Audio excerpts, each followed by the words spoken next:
Mic বানাইছে কে? মানুষ। মানুষ বানাইছে কে? আল্লাহ বানাইছে কে? প্রথম হুয়াল আউয়াল, তিনিই প্রথম, তিনিই শুরু। বুঝাতে পারি নাই? যেরকম এই প্রশ্ন অহেতুক, অযৌক্তিক। 5-এর আগে 4, 4-এর আগে 3, 3-এর আগে 2, 2-এর আগে, তা প্রত্যেক সংখ্যার আগে সংখ্যা আছে, কিন্তু 1-এর আগে। এখন কোন জাহেল যদি প্রশ্ন করে প্রত্যেক সংখ্যার আগে সংখ্যা আছে, তা 1-এর আগে থাকবে না কেন? প্রত্যেক সংখ্যার আছে, সংখ্যার আগে কি আছে? তো 1-এর আগে থাকবে না কেন? তখন জাহেলকে বলবেন যে ভাই, সব সংখ্যার আগে সংখ্যা থাকে, কিন্তু 1-এর আগে কিছু থাকে না, এখান থেকে শুরু হয়। তা সব সৃষ্টির আগেই স্রষ্টা থাকে, লেকিন স্রষ্টার আগে কিছু থাকে না। বুঝাতে আউযু বিল্লাহি মিনাশ শাইতানির রাজীম।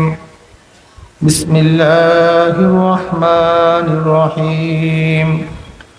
হুয়াল্লাযী বা'আসা ফিল উম্মিয়্যিনা রাসূলাম মিনহুম ইয়াতলু আলাইহিম আয়াতিহি ওয়া ইউযাক্কিহিম ওয়া ইউআল্লিমুহুমুল কিতাবা ওয়াল হিকমাহ ওয়া ইন কানূ মিন ক্বাবলু লাফী যালালিম মুবিন। সাদাকাল্লাহু মাওলানা আযীম ওয়া সাদাকা রাসূলুন নবীল কারীম।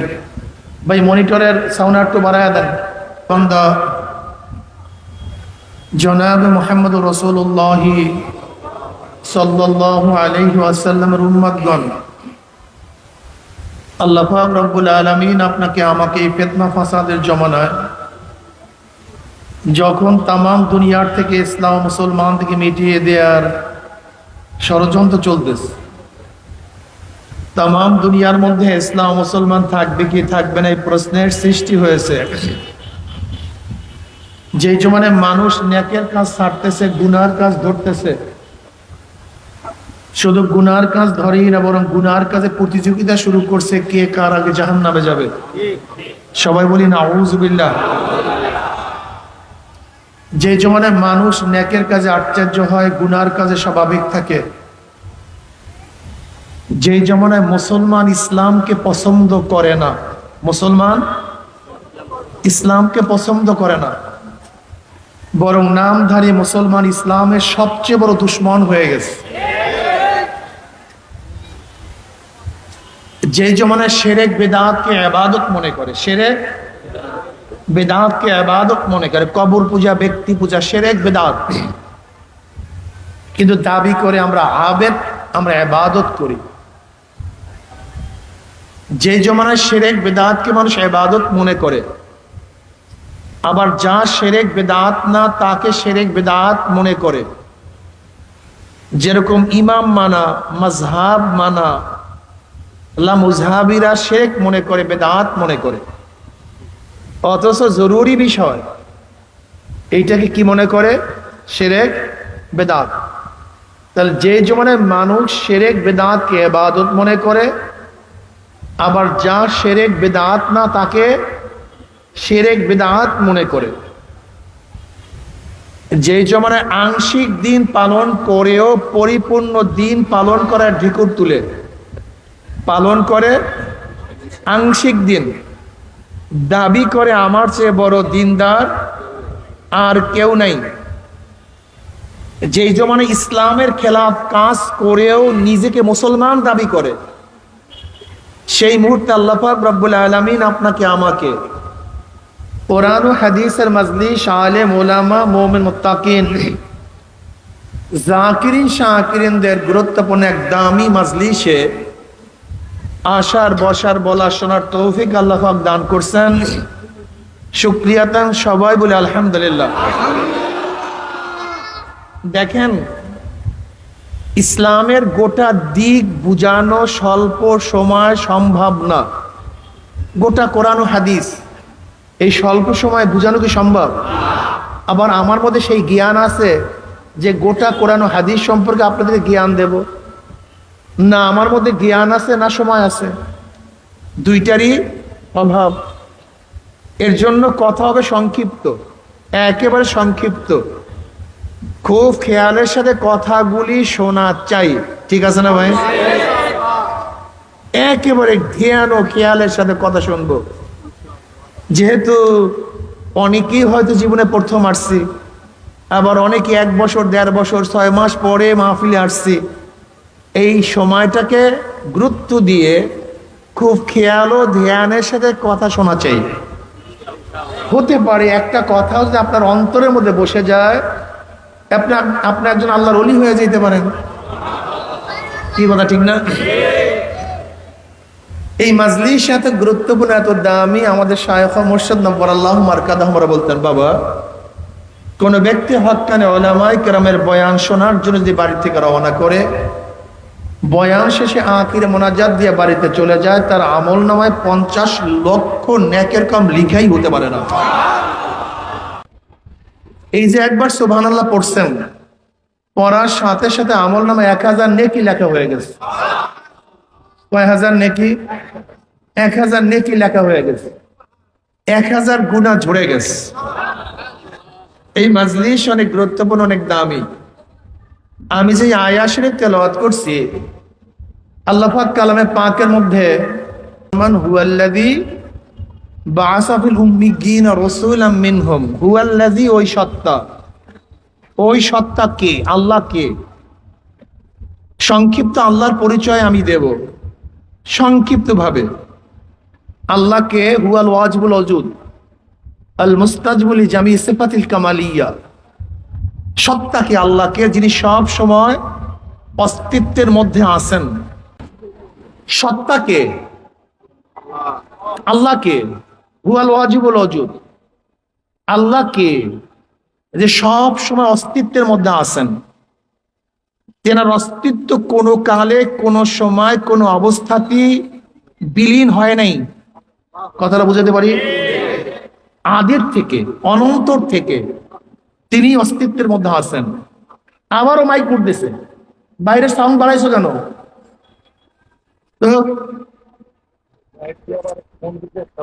কমায়া দাও, বাড়াইছো কেন? ব্যাস এইভাবে রাখেন। আপনি আর দ্বিতীয়বার আল্লাহর হস্তে মোড়ামুড়ি করবেন না, আমার জেহেনটাকে নষ্ট করিয়েন না, বয়ান শেষ হয়ে যাবে।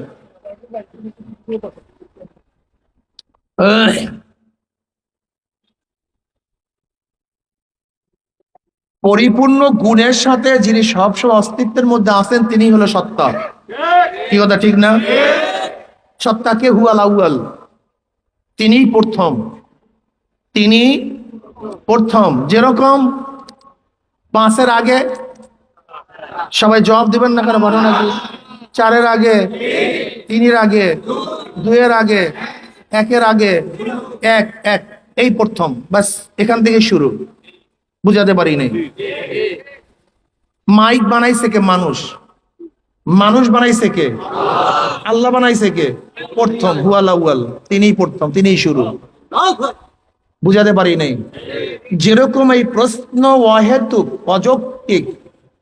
5-এর আগে 4, 4-এর আগে 3, 3-এর আগে 2, 2-এর আগে, তা প্রত্যেক সংখ্যার আগে সংখ্যা আছে, কিন্তু 1-এর আগে। এখন কোন জাহেল যদি প্রশ্ন করে প্রত্যেক সংখ্যার আগে সংখ্যা আছে, তা 1-এর আগে থাকবে না কেন? প্রত্যেক সংখ্যার আছে, সংখ্যার আগে কি আছে?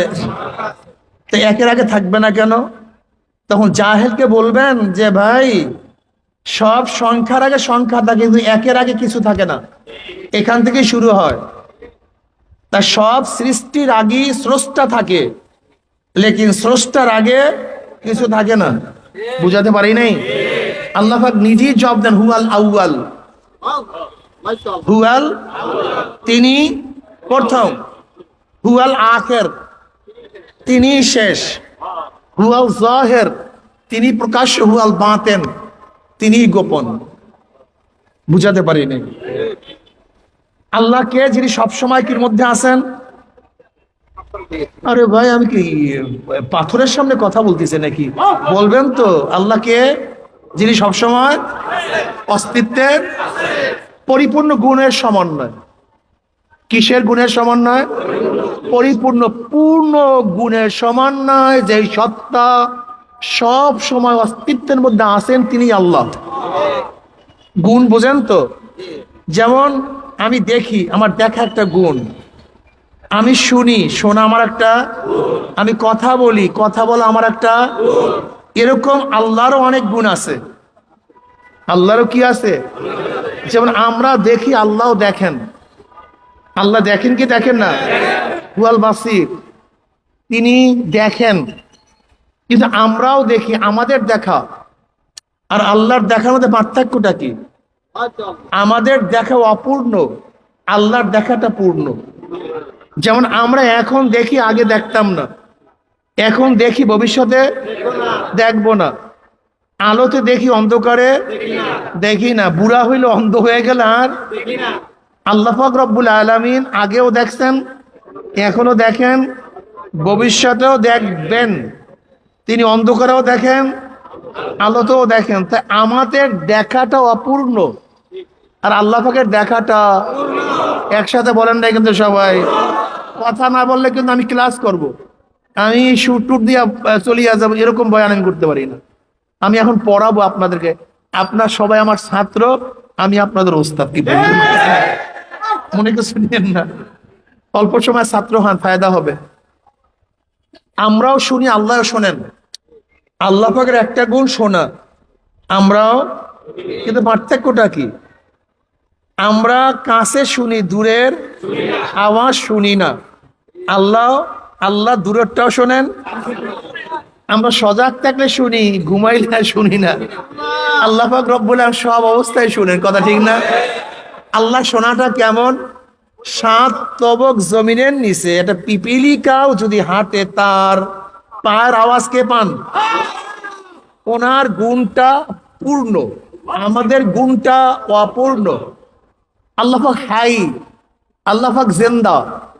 আমরাও তো জিন্দা ভাই, নাকি আমরা মরতে? আমরা সবাই কি? এই দুই জিন্দার মধ্যে পার্থক্যটা কি? আমরা এখন জিন্দা, একসময় জিন্দা ছিলাম না। এখন জিন্দা আছে, একসময় জিন্দা। কিন্তু আমার মাওলায় কেমন জিন্দা? আগেও, এখনো, আবারও। বাস, তার অস্তিত্ব কখন কোনো অবস্থাতেই বিলীন হয় না। আমাদের অস্তিত্ব বিলীন হয়। আল্লাহ পাক খালেক, তিনি স্রষ্টা। স্রষ্টার বাহিরে যা কিছু আছে সব সৃষ্টি। তিনি স্রষ্টা। স্রষ্টার বাহিরে যা কিছু আছে সবই। যে জাহেলরা বলে স্রষ্টা বলতে কেউ কিছু নেই, আমি জাহেলকে প্রশ্ন করব, জাহেল, আমি তোমাকেই প্রশ্ন করি, তুমি স্রষ্টা না সৃষ্টি?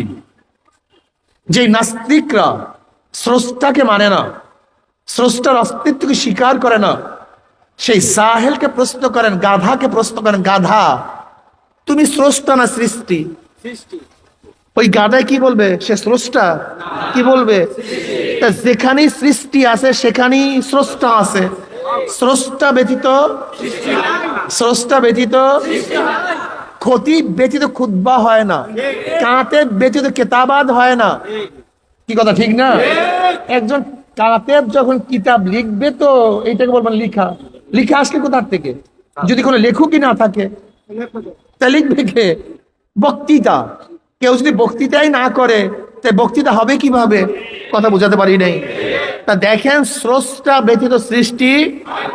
আপনাদের খুব ভালো মনে রাখতে হবে, গোটা দুনিয়াটা হলো অজুদে জিল্লি। গোটা দুনিয়া কি ভাই? অজুদে জিল্লি, ছায়া অস্তিত্ব। ছায়া অস্তিত্ব বুঝেন? ছায়ারও কিন্তু একটা অস্তিত্ব আছে। যেমন মানুষের ছায়া, গাছের ছায়া, চেয়ারের ছায়া নাই, ফ্যানের ছায়া নাই, ঘরের ছায়া। তা ছায়ার একটা অস্তিত্ব আছে কি নাই? কিন্তু ছায়া অস্তিত্ব আর একটা অস্তিত্ব ব্যতীত অস্তিত্ব আসতে পারে না। যেরকম মানুষের ছায়া, মানুষ ব্যতীত মানুষের ছায়া কোনোদিন হতে। গাছের ছায়া, গাছ ব্যতীত ঘরের ছায়া।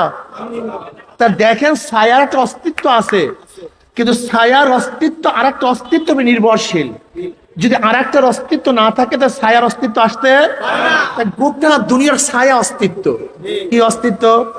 আমরা কি জানলাম? ছায়া অস্তিত্বের জন্য আর একটা অস্তিত্বর প্রয়োজন। যেহেতু গোটা দুনিয়া, গোটা মাখলুকাত ছায়া অস্তিত্ব, তাহলে পিছনে আর একটা অস্তিত্ব আছে। ছায়া অস্তিত্ব কোনোদিন অস্তিত্বে আসতে পারে না, আর একটা অস্তিত্ব ব্যতীত। সেই অস্তিত্ব কে? সেই অস্তিত্ব আল্লাহ। আপনাকে মনে রাখতে হবে লাজেম মালজুম। আমি আগেই বলছি স্রষ্টা ব্যতীত সৃষ্টি হতে, যেরকম কোন জায়গায় আপনি দেখছেন ধোঁয়া, তার মানে নিচে কি আছে? কথা বলেন না কেন? ধোঁয়ার অস্তিত্ব আগুন ব্যতীত হতেই পারে না। ওই ধোঁয়াই প্রমাণ করে নিচে কি আছে, তার সৃষ্টি প্রমাণ করে পিছনে কি আছে, স্রষ্টা আছে। এটা তোমাকে বলতে হবে কেন গাদা জাহেল? তুমি কেন বুঝো না? গরুর পায়খানা থেকে বুঝতে পারি, গোবর থেকে বুঝতে পারি এখান থেকে গরু গেছে। ছাগলের পায়খানা প্রমাণ করে এখান থেকে ছাগল গেছে, নাকি ভাই ভুল বললাম ভাই? উটের পায়খানা প্রমাণ করে এখান থেকে, আরে ভাই উটের পায়খানা যদি প্রমাণ করে এখানে উট গেছে, ছাগলের পায়খানা যদি প্রমাণ করে এখান থেকে ছাগল গেছে, ঘোড়ার পায়খানা যদি প্রমাণ করে এখান থেকে ঘোড়া গেছে, তাই গোটা মাখলুকাতকে প্রমাণ করে আমার আল্লাহ আছে। সহজ জিনিসকে কঠিন করো কেন? সহজ জিনিসকে কঠিন কেন করতেছ? তুমি দেখো এরকম হাজারো জিনিস আমার মাওলা রব্বুল আলামিন তোমার সামনে আমার সামনে ঘুরায় করায়, কিন্তু তুমি অনুভব করতে পারো না, তুমি দেখো না। আমরা সবাই হাওয়া টানতেছি, হাওয়া কেউ দেখছেন কোনোদিন? কিন্তু হাওয়া তো কাজ করতেছে, হাওয়ার কাজ, ঠিক না? এই তোমার পেট ব্যথা করে, ঘটনাকে পেট ব্যথা করে কেন? তুমি দেখছো পেট ব্যথা লাল না সাদা না কালো, উঁচা না বেটে? তোমার মধ্যে যে মাওলা পাক রব্বুল আলামিন পেট ব্যথা সৃষ্টি করে তোমাকে না দেখাইয়া গড়াগড়ি করাইতে পারলেন, তোমাকে বেহুশ করিয়া ফেলাইতে পারলেন। অত বিশ্বাস করো আমার মধ্যে পেট ব্যথা আছে, মাথা ব্যথা আছে, দেখো না, কিচ্ছু করো না। কি কথা ঠিক না? কিন্তু বিশ্বাস করো না পেট ব্যথা। কেন বিশ্বাস করো? তোমার আচরণ, তোমার কানুন, তোমার নিয়ম বুঝা দিছে নিশ্চিত তোমার মধ্যে কোন একটা জিনিস ঘটতেছে, তোমার চেহারা প্রমাণ করতেছে। যদিও দেখি না, কিন্তু তোমার চেহারা প্রমাণ করতেছে তোমার অবস্থা খারাপ। কি কথা ঠিক না? যদি তোমার মধ্যে গোপনে পেট ব্যথা দিয়ে আল্লাহ তোমাকে মরাইতে পারে, কাঁদাইতে পারে, গড়াগড়ি করাতে পারে, তা আমার মাওলা পাক রব্বুল আলামিন গোপন থাকিয়ে সবকিছু করতে পারে না? এতটুকু বোঝো না কেন? হুয়াল ওয়াজিবুল ওজুব, তার অস্তিত্ব সব সময় আছে। দেখো আল্লাহকে নিয়ে কিছু মানুষ ভাগ হয়ে গেছে।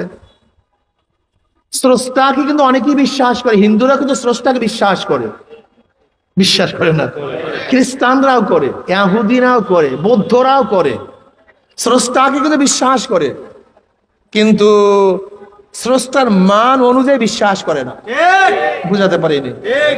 যেরকম খ্রিস্টানরা স্রষ্টাকে বিশ্বাস করে, কিন্তু একজন না, তিনজন। কয়জন? তারা কি মনে করে মারিয়াম আলাইহিস সালাতু ওয়াস সালাম স্ত্রী আল্লাহর, আর জাত সবসময় জাত হয়। কলা গাছের গোড়া থেকে কি বের হয়? বাঁশের গোড়া থেকে কি বের হয়? মানুষের জন্মে কি হয়? তা আল্লাহর জন্মে যে হবে সে কি হবে? তাদের ধারণা যেহেতু জাত থেকে জাতি বের হয়, মারিয়াম যেহেতু আল্লাহর স্ত্রী নাউজুবিল্লাহ, আর তার থেকে বের হয়েছে ঈসা, তাহলে সে কি হবে? সে আল্লাহ হবে। এটা ওদের ধারণা, এটা ওদের এই জাহেলদের ধারণা। দেখেন খুব ভালো মতো বুঝবেন, বোঝার চেষ্টা করবেন। এই পাক ভারত উপমহাদেশ ব্রিটিশরা 200 বছর শোষণ, 200 বছর না, 10-15 বছর কম আছে, ধরে না সামথিং, প্রায় 200 বছর ক্ষমতায় থাকার পরে, শোষণ করার পরে ওরা টার্গেট নিছিল গোটা পাক ভারত উপমহাদেশের সমস্ত মানুষকে খ্রিস্টান বানায় ফেলাবে, সবকে খ্রিস্টান বানাবে। এর জন্য ব্রিটিশ থেকে, রোমের থেকে বড় বড় খ্রিস্টান পাদ্রীদেরকে এনে এনে তারা দাওয়াতি কাজ করত। যেহেতু ক্ষমতায় ছিল কারা? ব্রিটিশ। এর জন্য জামে মসজিদে খ্রিস্টান পাদ্রীদেরকে বয়ান করা এটা অত্যাবশ্যক ছিল, বয়ান করতে হবে, বয়ান দিতে হবে। এখন কি করো মুসলমান? কোনো উপায় নেই। একদিন দিল্লির জামে মসজিদে খ্রিস্টান পাদ্রী আসছে বয়ান করার জন্য। জামে মসজিদে খ্রিস্টান পাদ্রী আছে কিসের জন্য? বয়ান করে, নসিহাত করার জন্য।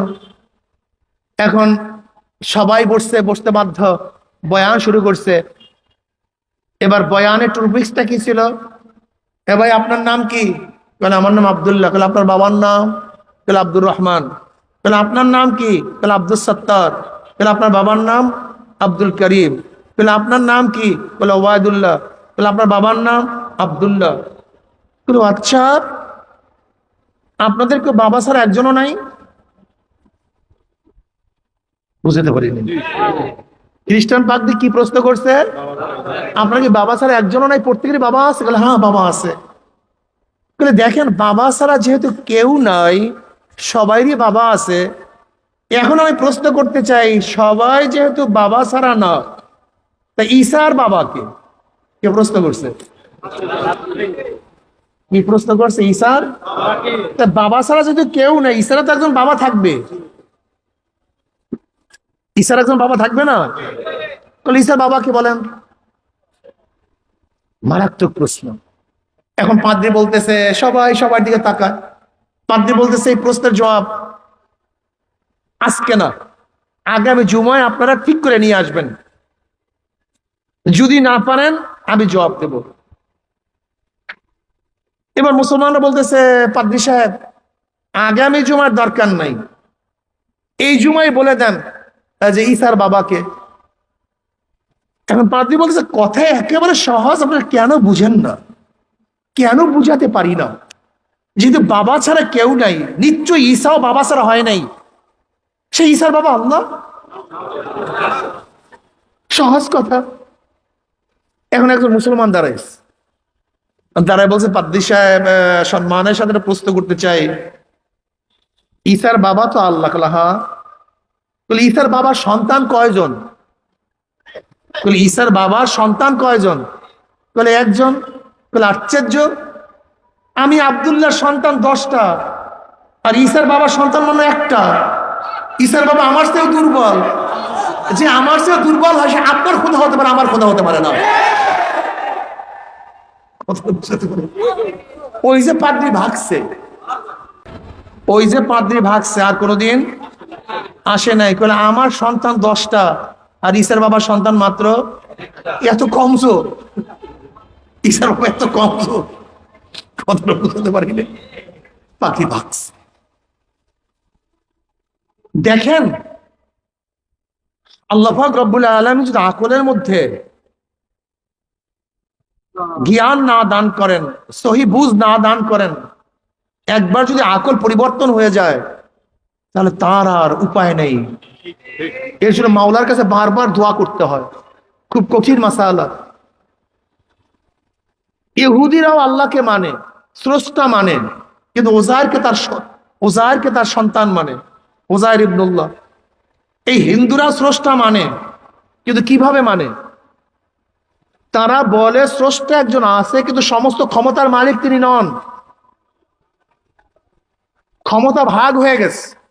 ক্ষমতা কি হয়ে গেছে? ভাগ হয়ে গেছে। যেরকম প্রাইম মিনিস্টার একজন আছেন, তার মন্ত্রণালয় ভাগ করে দেন, একা দেশ চালাতে পারে না। এক এক বিভাগের দায়িত্ব একজনের, পানির দায়িত্ব একজনের, বনের দায়িত্ব একজনের, এজিডির দায়িত্ব একজনের, বিদ্যুতের দায়িত্ব একজনের, শিক্ষার দায়িত্ব আর একজনের। এরকম যেরকম প্রাইম মিনিস্টার আছে, তার মন্ত্রণালয় ভাগ না করা পর্যন্ত দেশ শাসন করতে পারে না, ঠিক আল্লাহ একজন আছেন, তাকে আমরা মানি, লেকিন আল্লাহর কাছে সমস্ত ক্ষমতা নাই, ক্ষমতা ভাগ হয়ে গেছে। কি হয়ে গেছে? ক্ষমতা। তারা কি বলে? বিদ্যা বুদ্ধি দেওয়ার ক্ষমতা সরস্বতীর কাছে। এর জন্য আমরা সরস্বতীকে পূজা করি।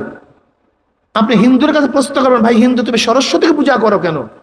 সে বলবে কি, আমি যদি সরস্বতীকে পূজা করে সন্তুষ্ট করতে পারি তাহলে বিদ্বান হয়ে যাব। হিন্দুকে প্রশ্ন করেন, ভাই তুমি গণেশকে কেন পূজা করো? সে কি বলবে, ধ্বনি বানানো এবং না বানানোর ক্ষমতা গণেশের কাছে। যদি আমি গণেশকে শ্রদ্ধা নিবেদন করে আরাধনা করে সন্তুষ্ট করতে পারি, আমি কি হয়ে যাব? ধনী হয়ে যাব। ভাই তুমি কালীকে কেন পূজা করো? কলে ঝোলা কলেরা বসন্ত শান্তি সুখ দেওয়ার মালিক এই কালী। যদি আমি তাকে আরাধনা করে সন্তুষ্ট করতে পারি, আমার কি হবে না? রোগ শোক হবে না? তার মানে এক একজনের কাছে এক একটা ক্ষমতা। সূর্যের কাছে এক ক্ষমতা, চাঁদের কাছে এক ক্ষমতা, বাতাসের কাছে এক ক্ষমতা, গঙ্গি দেবীর কাছে এক ক্ষমতা, অগ্নি দেবীর কাছে এক ক্ষমতা। অর্থাৎ আল্লাহ একজন আছে, কিন্তু সমস্ত ক্ষমতার মালিক তিনি নন। কথাটা বুঝতে পারিনি। আমরা আল্লাহকে বিশ্বাস করি। কেমনে বিশ্বাস করি?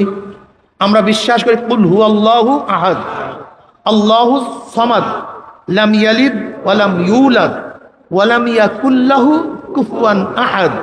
আল্লাহকে একক, জন্ম দেন নাই, জন্ম নেন নাই, সমাদ, বেনিয়াজ, বেপরোয়া, সমস্ত ক্ষমতার মালিক একচ্ছত্র তিনি, অন্য কেউ না। বুঝাতে পারিনি? ঠিক হিন্দুদের এই বিশ্বাস থেকে আমাদের মুসলমানদের মধ্যে কিছু জাহেলদের মধ্যে বিশ্বাস চলে আসছে যে জান্নাত নেয়ার মালিক আমার গুরু, আমার পীর, সুস্থ করার মালিক আমার পীর, জাহান্নাম থেকে বাঁচাবার মালিক আমার পীর। এর জন্য তারা নামাজের কাছে যায় না, আল্লাহকে সেজদা করে না, ওই ব্যক্তিকে সেজদা করে। আল্লাহর সামনে মাথা নত করে না, ওই ব্যক্তির সামনে মাথা নত করে। তাদের ধারণা কি? যেরকম হিন্দুদের ধারণা, এদের ধারণার মধ্যে কোনো পার্থক্য নাই। এর জন্য দেখবেন তারা একেবারে ওই হিন্দুদের মধ্যে পিছনে এরকম ফিরিয়া যায়, এরকম মাথা নত করে কবরকে সেজদা করে। ওই একই আকীদা, একই বিশ্বাস। আল্লাহ আমাদের সবাইকে মাফ করে দেবে। আর আমরা বিশ্বাস করি জান্নাতে নেওয়ার মালিককে, জাহান্নাম থেকে বাঁচাবার মালিককে, হেদায়েতের মালিককে, গোমরা করার মালিককে। এখানে কার কোনো হাত নাই। আল্লাহর বাহিরে কোন নবী, কোন রসুল, কোন ওলির কোন ক্ষমতা নেই। আমাদের বিশ্বাস কি? খোদ জনাবে মুহাম্মদ রাসূলুল্লাহ সাল্লাল্লাহু আলাইহি ওয়াসাল্লাম ইচ্ছা করলেই কাউকে জান্নাত থেকে বাঁচায়া জান্নাতে নিতে পারেন না, জাহান্নাম থেকে বাঁচায়া জান্নাতে নিতে পারেন। খোদ জনাবে মুহাম্মদ রাসূলুল্লাহ সাল্লাল্লাহু আলাইহি ওয়াসাল্লাম ইচ্ছা করলেই কাউকে জাহান্নাম থেকে বাঁচায়া জান্নাতে নিতে পারে। এই বিশ্বাস রাখিয়েন, এই বিশ্বাস রাখিয়েন। যদি আল্লাহ না করুক, কেউ যদি মনে করেন নবীরও ক্ষমতা আছে জান্নাতে নেওয়ার, নবীরও ক্ষমতা আছে জাহান্নাম থেকে বাঁচাবার, তাহলে হিন্দুদের মধ্যে, খ্রিস্টানদের মধ্যে, আপনাদের মধ্যে কোনো পার্থক্য নেই। একই আকীদা, একই বিশ্বাস। একমাত্র জান্নাতে নেওয়ার মালিককে, জাহান্নাম থেকে বাঁচাবার ক্ষমতা কার? একমাত্র আল্লাহর। দেখেন নবী আলাইহিস সালাতু ওয়াস ইচ্ছা করলেই যদি কাউকে জাহান্নাম থেকে বাঁচায়া জান্নাতে নিতে পারতেন, তা আবু তালেবকে পারলেন না কেন? আবু তালেব, আমার নবীর ইতিহাস লিখবে আর আবু তালেবের নাম সেখানে আসবে না, এরকম কোন ঐতিহাস দুনিয়াতে যায় নাই। আবু তালেবের নাম আসতেই হবে।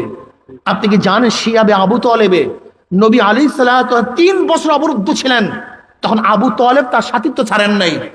আবু তালেব আমার নবী আলাইহিস সালাতু ওয়াস সালামের বাঁচাবার জন্য, তাকে বাঁচাবার জন্য ঢাল হিসাবে দাঁড়ায় যাইতেন, হাজারো কাফের বেঈমানদের অত্যাচার সহ্য করতেন, এত মহাব্বত করতেন। আল্লাহ পাক নিজেই স্বীকৃতি দেন, ইন্নাকা লা তাহদি মান আহবাবতা। হে নবী, আপনি যাকে মহাব্বত করেন, ইচ্ছা করলেই আপনি তাকে হেদায়েত দিতে পারবেন না। হেদায়েতের মালিক কে? আল্লাহ। তাহলে নবী আসছেন কেন? কেন প্রেরণ করা হয়েছে? হুয়াল্লাযী বাআসা বিল উম্মিয়্যিনা রাসূলাম মিনহুম ইয়াতলু আলাইহিম আয়াতিহি ওয়া ইউযাক্কিহিম ওয়া ইউআল্লিমুহুমুল কিতাবা ওয়াল হিকমাহ ওয়া ইন কানু মিন ক্বাবলু লাফি যালালিম মুবিন। নবী আসছেন রাহনুমাই করার জন্য, মুর্শিদ। নবী কি? মুর্শিদ মানি পথ প্রদর্শক, পথ প্রদর্শক। এইটা জান্নাতের পথ, এইটা জাহান্নামের পথ, এইটা হালাল, এইটা হারাম, এইটা ফরজ, এইটা ওয়াজিব, এইটা সুন্নাত, এইটা মুস্তাহাব। এই রাহনুমাই করার জন্য আসছেন, পথ প্রদর্শন করার জন্য আসছেন, জান্নাতের পথ দেখাবার জন্য আসছেন। কথাটা বুঝাতে পারি না। তাই বলছেন হুজুর নবী কি সুপারিশ করবেন না? করবেন, 1000 বার করবেন। 1 কোটি বার করবেন, কোনো সন্দেহ নাই। আপনি কি জানেন কিয়ামতের ময়দান অবস্থাটা কি হবে? আল্লাহু আকবার। জনাব মুহাম্মদ রাসূলুল্লাহ সাল্লাল্লাহু আলাইহি ওয়াসাল্লাম তিনি সুপারিশ করবেন, তিনি হাউজে কাউসারের পানি পান করাবেন, তিনি মিজানের কিনারায় থাকবেন, তিনি পুলসিরাতের গোড়ায় থাকবেন। বুখারীর মধ্যে রওয়ায়াত আসছে, নবী আলাইহিস সালাতু ওয়াস সালাম বললেন, কিয়ামতের ময়দানে আমার উম্মতেরা আমাকে 3 জায়গায় খোঁজ করিও। কোন জায়গায়? 3 জায়গায়। হাউজের কিনারায় খোঁজ করিও। নবী আলাইহিস সালাতু ওয়াস সালাম হাউজে কাউসারের কিনারায় থাকবেন, তিনি ডাকবেন, আয় আমার উম্মতেরা, আমি তোদেরকে 1 পেয়ালা হাউজে কাউসারের পানি পান করায় দেব। মান শারাবা লাম ইয়াজমা আবাদা, যেই ব্যক্তি 1 পেয়ালা হাউজে কাউসারের পানি পান করবে 50,000 বছরের মধ্যে আর কোনোদিন পানি পয়সা লাগবে না। নবী আলাইহিস সালাতু ওয়াস সালাম বলেন, আমার উম্মতেরা মিজানের কিনারে আমাকে খোঁজ করিও। আমার নবী মিজানের কাছে থাকবে, পাল্লার কাছে থাকবে, তার উম্মতদেরকে ওজন দেওয়া শুরু করবে। যখনই কোনো গুনাহ মাফা শুরু করবে, অমনি আমার নবী সুপারিশ করবে, মাওলা গুনাহটাকে মাফ দিও না। যখনই কোনো নেক বাদ দেওয়া শুরু করবে, আল্লাহ নেকিটাকে বাদ দিও না। কিয়ামতের ময়দানে আল্লাহ পাক কি বলবেন আমার নবীকে? সাল তুতা ইশফা তুশাফা। আমার নবী আমার কাছে চান, আমার কাছে চান, আপনি যা চাইবেন আমি আপনাকে তা দিয়া দেব। সাল তুতা, আপনি সুপারিশ করুন, যে সুপারিশ করবেন আমি সেই সুপারিশ কবুল করব। নবী কি করবেন? কবুল কে করবেন? জান্নাতের জন্য সুপারিশ কে করবেন? জান্নাতে দিবেন কে? জাহান্নাম থেকে বাঁচাবার সুপারিশ কি করবেন? জাহান্নাম থেকে বাঁচাবেন কে? হলত মলত করিয়েন না, নবীর কাজ নবীকে করতে দেন, আল্লাহর কাজ আল্লাহকে করতে দেন। বুঝাতে পারি আমার নবীর কাজ সুপারিশ করা, কবুল করার কাজ কাজ বাস করে গ্যাঞ্জাম নাই তো। আল্লাহ তো কইয়াই দে, সাল তুতা ইশফা তুশাফা, সান দেব, সুপারিশ করেন কবুল করব, সমস্যা কি? আমার নবী আলাইহিস সালাতু ওয়াস সালাম ফরমান, আমি পুলসিরাতের কিনারায় দাঁড়ানো থাকবো। বুখারীর মধ্যে দীর্ঘ এক রওয়ায়াত আছে, নবী আলাইহিস সালাতু ওয়াস সালাম পুলসিরাতের কিনারায় দাঁড়ানো, তার উম্মতরা পাড়ি দিয়ে আসে, যা আব্দুল্লাহ যা, যা আব্দুর রহমান যা, যা আব্দুল সাত্তার যা, রহিমা খাতুন চলিয়া যা। আমার নবী পুলসিরাতের কিনারায়, আমার নবী আলাইহিস সালাতু পুলসিরাতের কিনারায় দাঁড়ানো থাকবে। আমার নবীকে দেখার সাথে সাথে উম্মতের মধ্যে আনন্দর ঢেউ খেলবে। আমার নবী আছে। আমার যুবক বাবারা, আমার মুরব্বী বাবারা, পর্দালে মা বোনেরা, আমার নবী মুর্শিদ, আমার নবী পথ প্রদর্শক। যারা নবীর কথা মানবা, নবীর কথা অনুযায়ী চলবা,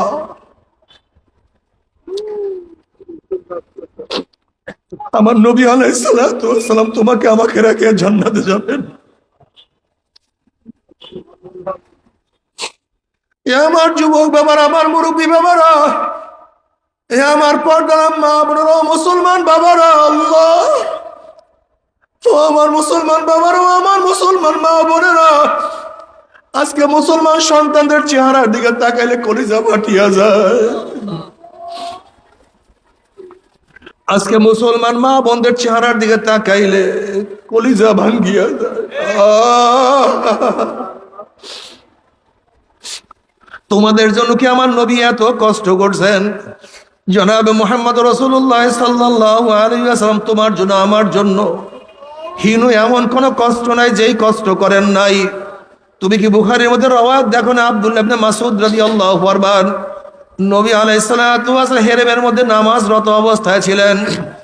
আবু জাহেল বলতে আছে, তোমাদের মধ্যে কে এমন আছো মুহাম্মদ যখন সেজদার মধ্যে পড়বে অমুক গোত্রের পচা উটের নারী ভুড়ি তার মাথার উপর কে চাপাইয়া দিতে পারবা? এক কাফের বলতেছে আমি পারবো। নবী আলাইহিস সালাতু ওয়াস সালাম যখন সেজদার মধ্যে পড়িয়া গেলেন, ওই উটের পচা নারী ঘুরে আমার নবী আলাইহিস সালাতু ওয়াস সালাম মাথার উপরে চাপাইয়া দিছে। আব্দুল্লাহ ইবনে মাসউদ বলেন, আমি দেখতেছিলাম কিন্তু কিছু করার নাই। আমার সেই শক্তিও নাই যে আমি কিছু করব, কিন্তু সহ্য করতে পারতেছিলাম না। কেউ একজন ফাতেমা রাদিয়াল্লাহু তাআলাকে খবর দিছে তোমার বাবার অবস্থা এরকম। ফাতেমা রাদিয়াল্লাহু তাআলা ছোট বাচ্চা, সে আসিয়া বাবার এই অবস্থা দেখার পরে তার কলিজার মধ্যে কেমন লাগছে, বাবাই পড়িয়া আছে, উটের পচা নারীর নিচে পড়িয়া আছে, মাথা তুলতে পারে না। ফাতেমা রাদিয়াল্লাহু তাআলা কষ্ট করিয়া কোন রকমের সেই উটের নারী বুড়ি যখন সরাবার পরে নবী আলাইহিস সালাতু ওয়াস সালাম মাথা উঠাইলেন। এ মুসলমান বাবারা, আমার যুবক বাবারা, আমার নবী এত কষ্ট করছে, সেই নবীর সুন্নাত কেন মানো না? তোমার সে আমার সে বড় বদনসিব কপাল পরা কেউ হইতে পারে না। জনাবে মুহাম্মদ রাসূলুল্লাহ সাল্লাল্লাহু আলাইহি ওয়াসাল্লাম শিয়াবে আবু তালেবের মধ্যে একদিন নাই, 2 দিন নাই, 3 বছর অবরুদ্ধ অবস্থায় ছিলেন। কাফেররা এক গ্লাস পানির ব্যবস্থা করে নাই, কোনো কিছু বিক্রিও করতো না। গাছের পাতা খাইছেন, ছাগলের বড়ির ন্যায় পায়খানা করছে। এ আমার মুসলমান বাবা, তোমরা কি জানো না সেই মুসলমানদের সাথে মহিলা মুসলমানরাও ছিল, তাদের সাথে তাদের বাচ্চারাও ছিল। না খাইতে খাইতে বুকের দুধ শুকিয়ে গেছে,